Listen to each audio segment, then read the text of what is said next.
जय हिंद। इस वीडियो में हम समझते हैं 2023 में पूछा गया प्रश्न पत्र सेट 1 जिसका कोड दिया है 822 टीवी। इसमें से हम पार्ट 3 में आप लोगों को दीर्घ उत्तरीय प्रश्न हल करवा रहे हैं जो कि 6 नंबर के प्रश्न आते हैं। ठीक है, तो आप लोगों से रिक्वेस्ट है कि आप लोग वीडियो में अंत तक जरूर बने रहे ताकि आपको प्रत्येक क्वेश्चन अच्छे से समझ आए। तो प्रश्न नंबर 23 आप लोगों की स्क्रीन पर क्या कह रहा है, ध्यान से पढ़िएगा।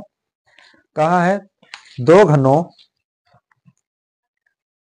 घनों जिनमें से प्रत्येक का आयतन 64 सेंटीमीटर क्यूब है।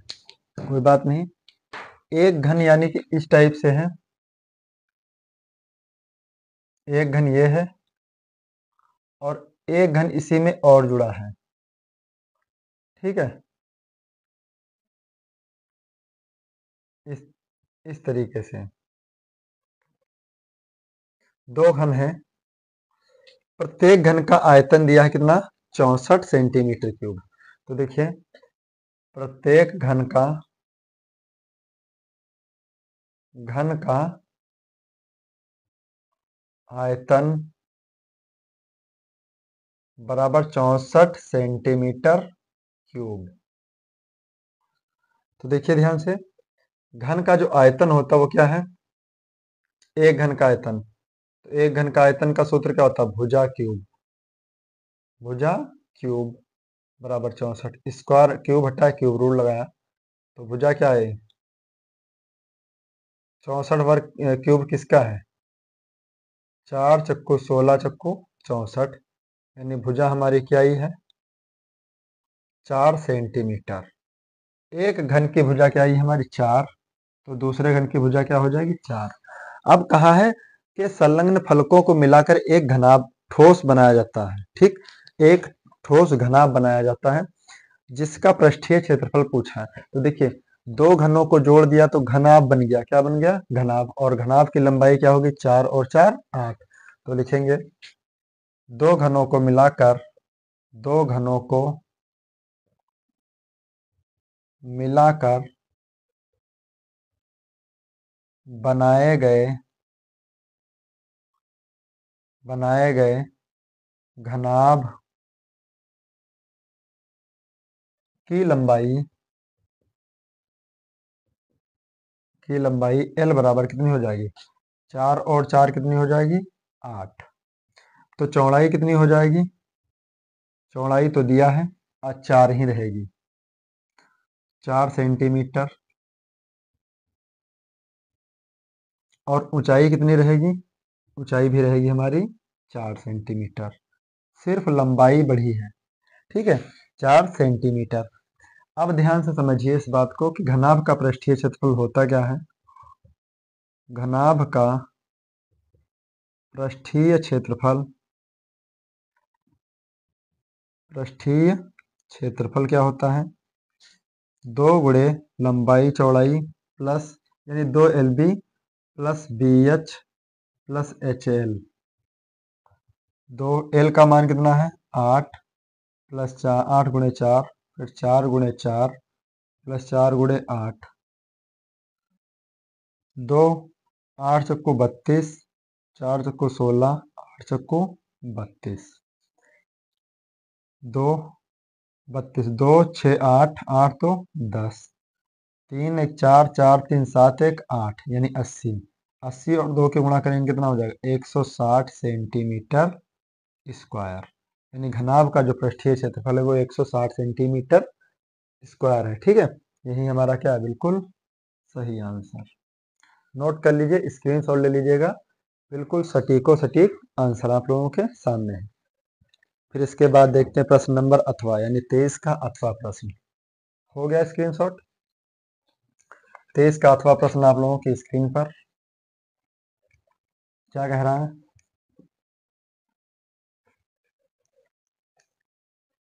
ध्यान से पढ़िएगा। 23 का अथवा प्रश्न कह रहा है हमारा, एक गोला, यानी ये अथवा वाला प्रश्न है, एक गोला जिसका व्यास 12 सेंटीमीटर, मान लीजिए ये गोला है, इसका व्यास दिया है कितना 12 सेंटीमीटर। तो क्या लिखेंगे, गोले का व्यास, गोले का व्यास 2R बराबर 12 सेंटीमीटर तो इसकी त्रिज्या कितनी हो जाएगी? 6 सेंटीमीटर। त्रिज्या क्या हो जाएगी? 6 सेंटीमीटर। फिर कहा इसी गोले को एक लंबवृत्तीय बेलनाकार बर्तन में डाल दिया जाता है। यानी एक बेलनाकार बर्तन है, ये बेलनाकार बर्तन है, इस बर्तन में डाला जाता है, इसमें थोड़ा पानी भरा है। मान लेते हैं कितना पानी भरा है? थोड़ा पानी भरा है। थोड़ा पानी भरा है और इस गोले को डाल दिया इसमें। गोला पूरी तरीके से क्या हो गया? डूब गया। यानी ये गोला पूरा डूब गया। तो पानी का जो लेवल है वो थोड़ा बढ़ जाता है। इतना बढ़ जाता है मान लीजिए, तो पानी यहाँ की बजाय यहाँ पर आ जाता है। ठीक है, इस जगह पर आ जाता है। तो कितनी दूर तक आता है पानी? पानी की सतह 3 सही 5/9 सेंटीमीटर क्या हो जाती? बढ़ जाती है। तो बेलनाकार बर्तन का व्यास, इसका व्यास मान लेते हैं कैपिटल 2R। क्या मान लेते हैं? Capital 2R। कोई बात नहीं, पानी का व्यास थोड़ा, गोला जब डालते हैं तब पानी का व्यास बढ़ता है। तो देखिए ध्यान से, माना बेलनाकार बर्तन का व्यास कैपिटल 2R सेंटीमीटर है। सेंटीमीटर है। अब देखिए ध्यान से, पानी बढ़ा यानी पानी की ऊंचाई कितनी है? h का मान कितना? 3 सही 5/9। 9×27 32/9 सेंटीमीटर। 9 सेंटीमीटर बढ़ गया। तो हमारे किसके बराबर बढ़ा? देखिए ध्यान से, बेलन के आयतन, यानी बेलन के आयतन में ही पानी बढ़ा ना, तो बेलन के आयतन के बराबर पानी बढ़ा। तो क्या लिखेंगे एक बार हम? बेलन का आयतन, बेलनाकार, बेलनाकार बर्तन का आयतन, बर्तन का आयतन बराबर गोले का आयतन, गोले का आयतन। तो बेलनाकार बर्तन का आयतन क्या हो जाएगा? Pi capital R square H। गोले का आयतन क्या हो जाएगा? 4/3 पाई कैप स्मॉल r क्यूब। पाई से पाई कैंसिल। R स्क्वायर बराबर H का मान कितना दिया है? 32/9। 4/3 R का मान कितना है? 6 × 6 × 6। बटे में 9 है, पक्षांतर करेंगे गुणे में हो जाएगा। 4/3 × 6 × 6 × 6 × 9/32। 4 एकम 4 4 8 32। 3 एकम 3 3 दूनी 6। 2 एकम 2 2 चक्कू 8। R स्क्वायर बराबर क्या हो जाता है हमारा? 6 छाक 36। देखिए 6 × 6 × 9/4। स्क्वायर हटा, अंडर रूल लगा दिए, तो R का मान क्या आ जाएगा हमारा? देखिए इसमें से 6 बाहर हो जाएगा, और 9 वर्ग किसका? 3 का। 4 वर्ग किसका? 2 का। तो R का जो मान आएगा वो 18/2 आएगा सेंटीमीटर। और हमसे पूछा है मेरे भाई व्यास ज्ञात कीजिए, तो व्यास का सूत्र क्या होता है? 2R। हमने माना भी था, देख लीजिए 2R। 2 × R का मान कितना है? 18/2। 2 से 2 कैंसिल, 18 सेंटीमीटर। यही हमारा बिल्कुल सटीक आंसर। ठीक है, नोट कर लीजिए। फिर इसके बाद देखते हैं, प्रश्न नंबर 24। नोट हो गया? प्रश्न नंबर 24 आप लोगों की स्क्रीन पर।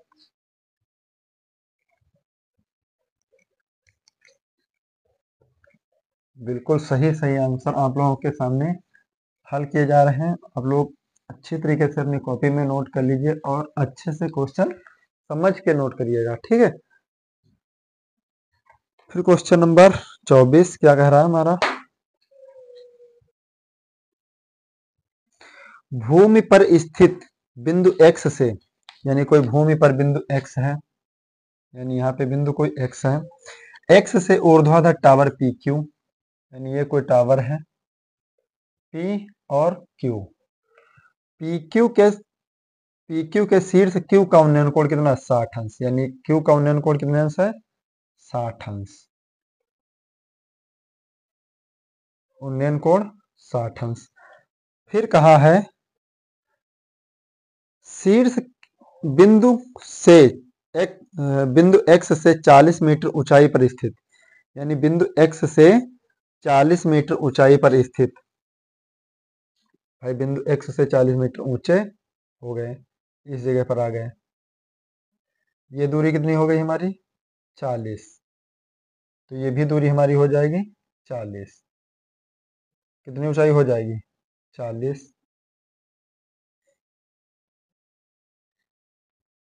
40 मीटर ऊंचाई पर स्थित y से, यानी ये बिंदु y है, y से q का उन्नयन कोण कितने अंश है, 45 अंश, q का उन्नयन कोण 45 अंश है। टावर PQ की ऊंचाई ज्ञात कीजिए, यानी पूरी PQ की ऊंचाई हम h मान लेते हैं, क्या मान लेते हैं, h। ये दूरी हम मान लेते हैं x, ये दूरी भी क्या मान लेते हैं, x।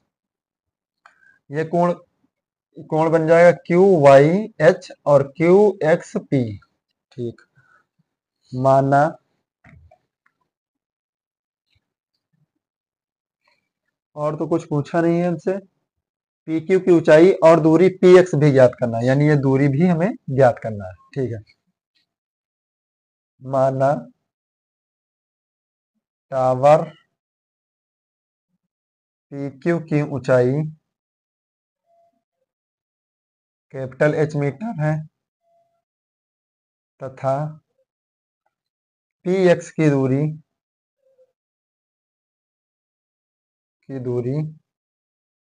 x मीटर है, x मीटर है। तब देखिए कोण QYH, और देखिए ध्यान से इस बिंदु को हम मान लेते हैं PQXYR मान लेते हैं इसको। तो देखिए ध्यान से PR का मान 40 है, तो RQ का मान कितना बचा, टोटल ऊंचाई हमारी h है, h में से हम घटा देंगे 40, तो क्या बचेगा हमारे पास, h माइनस 40।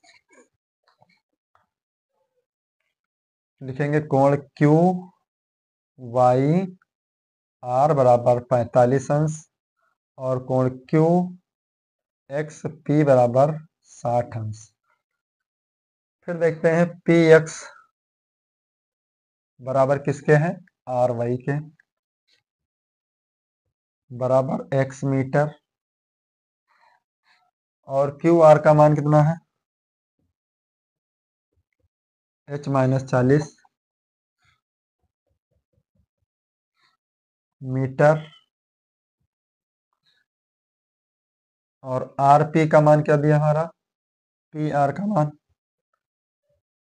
का मान 40, तो YX का मान भी कितना दिया, 40 मीटर। अब सबसे पहले हम कोण हल करेंगे, कौन सा, सबसे पहले कोण हम हल करेंगे कोण QXP में, यानी त्रिभुज QXP में tan 60 अंश बराबर लंब क्या हो जाएगा, QP या PQ बटा PX, तो tan 60 का मान क्या हो जाएगा, √3, QP का मान h बटा PX का मान x। तो यहाँ पे देखिए x का मान क्या हो जाएगा, h का मान क्या निकलेगा हमारा, h का मान हो जाएगा x √3, समीकरण 1। पुनः त्रिभुज QYR में tan 45 अंश बराबर लंब क्या हो जाएगा हमारा, RQ या QR बटा RY। tan 45 का मान 1, QR का मान कितना, h माइनस 40 और RY का मान x, तो x का मान क्या हो जाएगा, h-40 समीकरण 2। तो यहाँ पे क्या करेंगे, समीकरण 1 से h का मान 1 से h का मान समीकरण 2 में रखने पर, समीकरण 2 क्या है, x बराबर h-40। तो x बराबर h का मान क्या है, x अंडर रूट 3 -40। तो x माइनस का हो जाएगा x अंडर रूट 3 बराबर 40। यहाँ से हम हल कर लें थोड़ा सा इस तरह से, तो ध्यान से समझिएगा। x माइनस का 40 है तो प्लस का 40 हो जाएगा, और h प्लस का x है तो पक्षांतर करेंगे माइनस का x हो जाएगा। तो यहाँ से देखिए 40, h का मान क्या है, x under root 3 minus x. अब इसमें से कॉमन ले लेंगे x, तो क्या बचेगा, रूट 3 माइनस 1 बराबर 40। तो x बराबर क्या हो जाएगा, 40 बट्टा रूट 3 माइनस 1। तो रूट 3 प्लस 1 से हर में गुणा करेंगे, रूट 3 प्लस 1 से अंश में। तो x बराबर क्या हो जाएगा, 40 root 3 plus 1, a minus b a plus b, यानी रूट 3 का स्क्वायर माइनस 1 का स्क्वायर। तो x बराबर क्या हो जाएगा, 40 अंडर रूट 3 प्लस 1, रूट 3 का स्क्वायर 3 माइनस 1। तो x बराबर 40 रूट 3 प्लस 1 बट्टा क्या हो जाएगा, 2, 2 से काटा 20। तो x का मान क्या हो जाएगा, 40 को काट दिया 20, यानी 20 रूट 3 प्लस 1 मीटर। ये क्या हो जाएगी, x की दूरी, पी एक्स का मान इतने मीटर। एक आंसर हमारा ये मिला। फिर x का मान समीकरण 1 में रख देंगे। x का मान समीकरण 1 में रखने पर, समीकरण 1 हमारा क्या है, h बराबर x अंडर रूट 3, x का मान क्या है, 20 रूट 3 प्लस 1 और गुणे में रूट 3। तो क्या हो जाएगा, 20 रूट 3 की गुणा 3 रूट 3 से करेंगे तो क्या हो जाएगा, 20 गुणे 3 और फिर 20। फिर यहाँ पे देखिए 20 कम 20, 20 रूट 3, इसमें से देखिए ध्यान से 60 माइनस 20 कॉमन ही ले लें इसमें, तो ज़्यादा बेहतर, हम यहाँ पे गुणा नहीं करेंगे। तो देखिए 20 रूट 3 की गुणा करेंगे तो क्या हो जाएगा, 3, और रूट 3 की गुणा 1 से करेंगे तो क्या हो जाएगा, रूट 3 मीटर। यही हमारा हो जाएगा बिल्कुल सही आंसर। नोट कर लीजिए, ठीक है। इन लोगों ने जो आंसर शीट में छोड़ दिया वो यहीं पर छोड़ दिया है, ठीक है। हमने इसको थोड़ा सा आगे और बढ़ा दिया, इतना आंसर आप लोगों का बिल्कुल सही है। नोट करेंगे क्योंकि भैया याद रखना इस बात को ध्यान से, 6 नंबर का प्रश्न है तो पेज भी भरा होना चाहिए, थोड़ा सा सवाल भी बहुत अच्छे से लगा होना चाहिए, ठीक। नोट कर लीजिए, फिर इसके बाद देखते हैं अथवा वाला प्रश्न। नोट हो गया,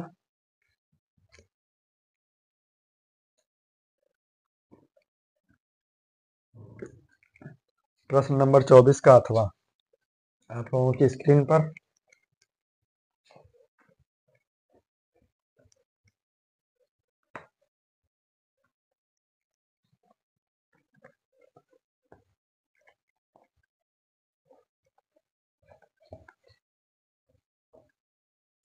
प्रश्न नंबर 24 आप लोगों की स्क्रीन पर,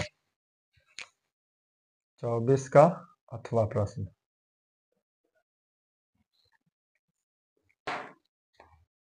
एक नाव से जो पुल की ओर आ रही है, एक नाव, ये मान लीजिए ये पुल है, यहाँ पे कोई नाव है, इस जगह पे कोई नाव है, पुल की तरफ आ रही है, इस जगह पर पहुंच गई। फिर यहाँ से कहा है पुल का उन्नयन कोण किसी क्षण, पुल का जो उन्नयन कोण है वो कितने अंश है, 30 अंश। कितने अंश, 30 अंश देखा गया। नाव के उसी चाल से 4 मिनट चलने के पश्चात, यानी 4 मिनट चला है यहाँ से यहाँ तक पहुंच, यानी इस जगह से इस जगह पर पहुंच गई है नाव। फिर यहाँ से उन्नयन कोण देखा गया तो 60 अंश हो गया। कितने अंश हो गया? 60 अंश हो गया। फिर पूछा नाव को पुल तक पहुंचने में कितना समय लगेगा। मान लीजिए x मिनट का समय लगेगा। ठीक, तो ये मान लेते हैं ए, बी, सी और डी। भैया देखिए यहाँ पे पुल, ये हमारा है पुल, नाव यहाँ पे है तो 30 अंश का कोण बन रहा है। फिर 4 मिनट चलने के बाद नाव इस स्थान पर पहुंची, मान लीजिए इस स्थान पर पहुंच गई, तब उन्नयन कोण देखा 60 अंश है। हमसे पूछा है कि पुल तक पहुंचने में कितना समय लगेगा। माना x मिनट का समय लगेगा। मान लेते हैं, माना नाव को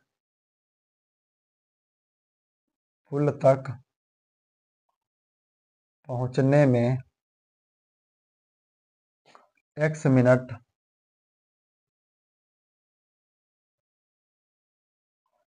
का समय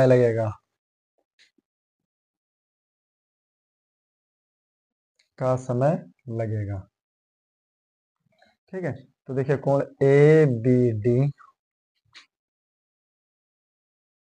डी बराबर 30 अंश और कोण ए सी डी बराबर 60 अंश।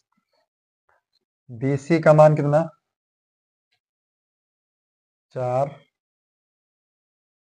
बी सी का मान 4 और सी डी का मान क्या हो जाएगा? x। मिनट में दिए हैं तो मिनट ही लिख लें हम, मिनट। और ये ऊंचाई हम मान लेते हैं h, ए डी का मान h मीटर। हमसे ये नहीं पूछा टावर की ऊंचाई ज्ञात करने के लिए, नहीं पूछा है हमसे, सिर्फ और सिर्फ पूछा है मिनट ज्ञात करने, कितने मिनट लगेंगे। तो सबसे पहले हल करेंगे हम त्रिभुज ए सी डी में। और आप लोगों को एक बात बता दें, ये क्वेश्चन कोई मजाक वाले क्वेश्चन नहीं जो ना सिलेबस के हैं, ये क्वेश्चन आप लोगों के अनसाल्ड के हैं। ठीक है, इस बात को भी आप लोगों को विशेष ध्यान रखना पड़ेगा। ये सारे क्वेश्चन अनसाल्ड में ही आए हुए हैं जो कि पेपर से हैं। हर प्रश्न बदला हुआ है, यानी अलग से क्वेश्चन मैच होते हैं। ठीक, किताब समझकर मत इन्हें इग्नोर करना। त्रिभुज ए सी डी में क्या लगाएंगे? tan 60 अंश बराबर लंब क्या है? ए डी, आधार क्या है? C D. तो tan 60 का मान √3, ए डी का मान h और सी डी का मान x। तो यहाँ पे h का मान क्या आ जाएगा? x√3, समीकरण 1। पुनः त्रिभुज ए बी डी में tan 30 अंश बराबर लंब क्या हो जाएगा? ए डी, आधार हमारा हो जाएगा बी डी। तो tan 30 का मान 1/√3, tan 30 h लंब हो जाएगा h, आधार क्या हो जाएगा? 4 + x। तो h√3 बराबर 4 + x। अब ध्यान से समझिए, समीकरण 1 से h का मान रखने पर, समीकरण 1 से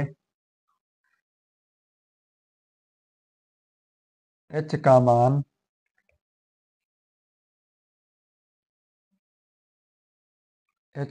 रखने पर, तो समीकरण 1 से यानी h का मान x√3 और √3 बराबर 40 + x, 3x माइनस का x बराबर 40। 3 से 1 घट जाए कितना बचेगा? 2x बराबर 40।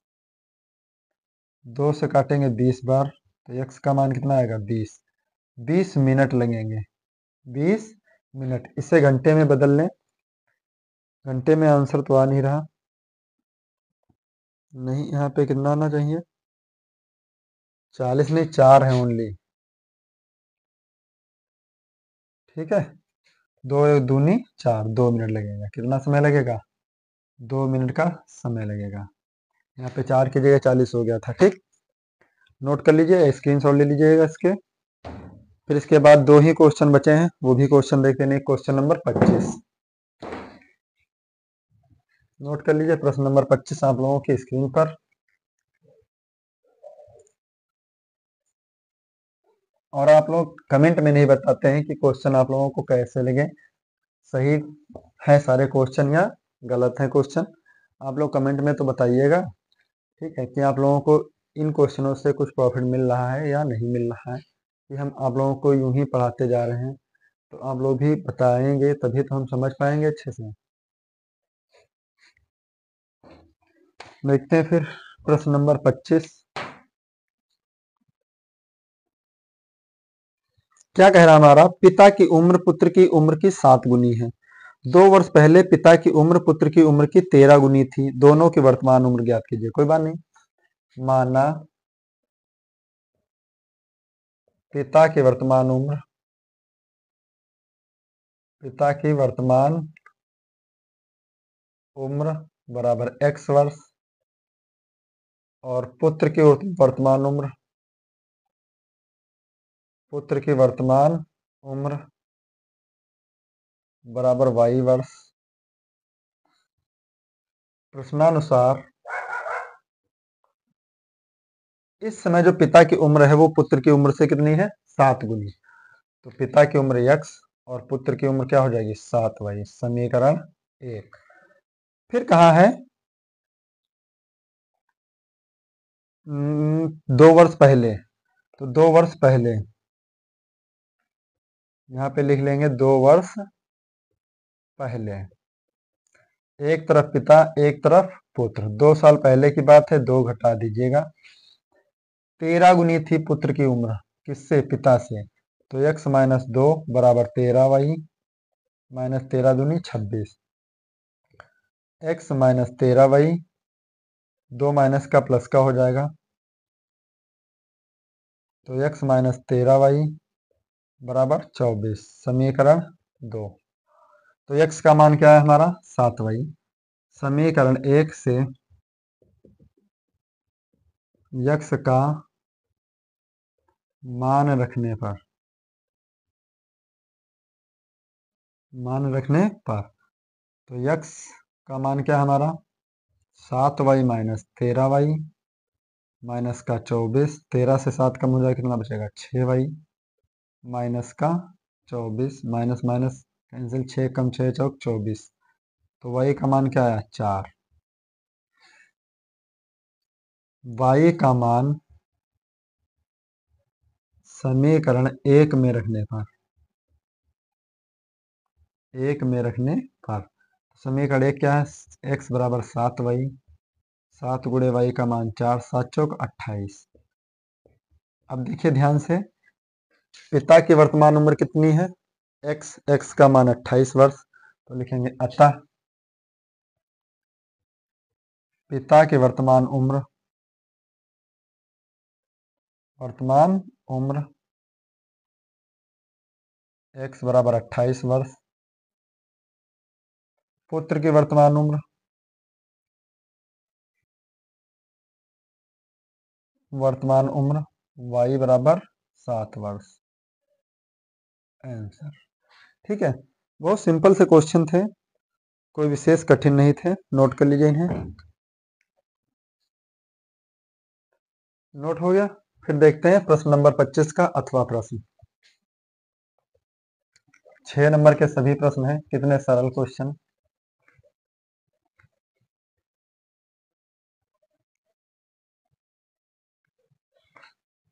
प्रश्न नंबर 6 यानी अथवा 25 का अथवा।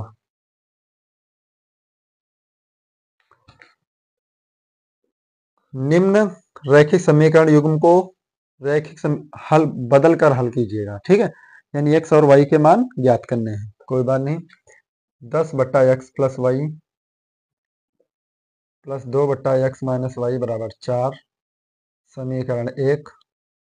फिर 15/x plus y minus 5/x minus y बराबर 2। समीकरण 2। अब देखिए ध्यान से, समीकरण 1 में प्लस, समीकरण 2 में माइनस। तो समीकरण 1 को क्या करें, इनके गुणांक बराबर कर लें। 2 पंचे 10 और 5 दूनी 10। लिखेंगे समीकरण 1 को 5 से तथा समीकरण 2 को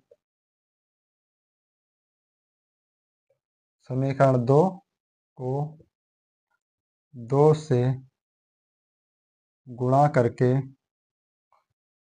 जोड़ने पर इसलिए क्योंकि चिन्ह विषम है, ठीक है, प्लस और माइनस है।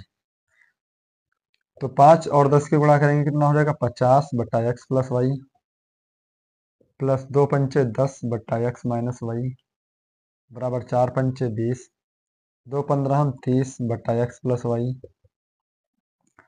5 दूनी 10 बट्टा एक्स माइनस वाई, बराबर 2 दूनी 4। जोड़ेंगे तो क्या हो जाएगा, 10 बट्टा एक्स माइनस वाई से 10 बट्टा एक्स माइनस वाई कैंसिल, 50 और 30 कितना हो जाएगा, 80 बट्टा एक्स प्लस वाई 24। यहाँ से कैंसिल करेंगे, ध्यान से देखिएगा, 8 दशावन 80, 8 त्रिक 24, तो एक्स प्लस वाई का मान क्या हो जाएगा, देखिए 10 3 गुणे में आ जाएगा, एक्स प्लस वाई गुणे 3 बट्टे में आएगा, एक्स प्लस वाई गुणे में जाएगा, तो 10 बट्टा 3। समीकरण कितना हो जाएगा, 3। एक्स प्लस वाई का मान समीकरण 1 में रखने पर तो समीकरण 1 क्या है हमारा, 10 बट्टा एक्स प्लस वाई प्लस 2 बट्टा एक्स माइनस वाई बराबर 4। 10 बट्टा एक्स प्लस वाई का मान कितना, 10 बट्टा 3 बराबर प्लस 2 बट्टा एक्स माइनस वाई बराबर 4। गुणे में 3 हो जाएगा, तो 3 गुणे 10 बट्टा 10 प्लस 2 बट्टा एक्स माइनस वाई बराबर 4। 10 से 10 कैंसिल, 3 प्लस का माइनस का हो जाएगा, तो 2 बट्टा एक्स माइनस वाई, 4 माइनस 3, तो 2 बट्टा एक्स माइनस वाई बराबर कितना आएगा, 1। तो एक्स बट्टा वाई, एक्स माइनस वाई का मान क्या आ जाएगा, 2 बट्टा 1। ठीक है, अब यहाँ से हम क्या करें, एक्स प्लस वाई का मान 10 बट्टा जोड़ने पर माइनस का तो मान नहीं है, 5 दशावन 50, 5 दूना 10, 5 चक्कू 20, फिर 2 15 के गुणा करेंगे 30, 2 पंचे 10, 2 दूना 4, 50 30 80 बट्टा एक्स प्लस वाई, फिर यहाँ पे आएगा 24। ठीक, समीकरण 3, और ये हो जाएगा हमारा समीकरण क्या, 4। समीकरण 3 व 4 को जोड़ने पर, तो समीकरण 3 हमारा क्या है, एक्स प्लस वाई बराबर 10 बट्टा 3 और एक्स माइनस वाई बराबर 2, या 1x 1x 2x, 10 बट्टा 3 प्लस 2, तो 2x बराबर 10 एक कम 10, 3 दूना 6 बट्टा 3, तो 2x बराबर क्या हो जाएगा, 16 बट्टा 3, 2 अट्ठी 16, यानी x का मान क्या आएगा, 8 बट्टा 3। x का मान समीकरण 1 में रखने पर, सॉरी 1 में नहीं, समीकरण 4 में रखने पर, 4 में रखने पर, तो x माइनस वाई बराबर 2। x का मान क्या है, 8 बट्टा 3 माइनस वाई बराबर 2, माइनस का वाई प्लस का वाई हो जाएगा, प्लस का 2 माइनस का हो जाएगा, तो देखिए 8 एक कम 8 माइनस 3 दूना 6 बट्टा 3 बराबर वाई, तो वाई का मान क्या है, 2 बट्टा 3। यही दोनों हमारे आंसर बिल्कुल सटीक हुए। ठीक है, इसके बाद कोई क्वेश्चन नहीं बचा, यानी कि 6 नंबर वाले प्रश्न आप लोगों के बिल्कुल समाप्त हो चुके। पूरा पेपर आप लोगों का पार्ट 1 पार्ट 2 और पार्ट 3 में हल करवा दिए हैं, और आप लोग इसे अच्छी तरीके से अपने कॉपी में भी नोट कर लीजिए और हल भी करते रहिएगा। आप हमारे चैनल से जुड़े रहेंगे तो हम आपको 23 के हल करवा रहे हैं अभी सेट 1, फिर इसके बाद 22 के हल करवाएंगे, फिर 21 के हल करवाएंगे। धीरे धीरे सभी सेट अच्छे तरीके से हल करवाते रहेंगे, ठीक है। और आप लोगों को वीडियो पसंद आया हो तो वीडियो को लाइक कर दीजिए, दोस्तों में जरूर शेयर कर दीजिए ताकि प्रत्येक दोस्त का लाभ हो सके। मिलते हैं नेक्स्ट वीडियो में, तब तक के लिए जय हिंद।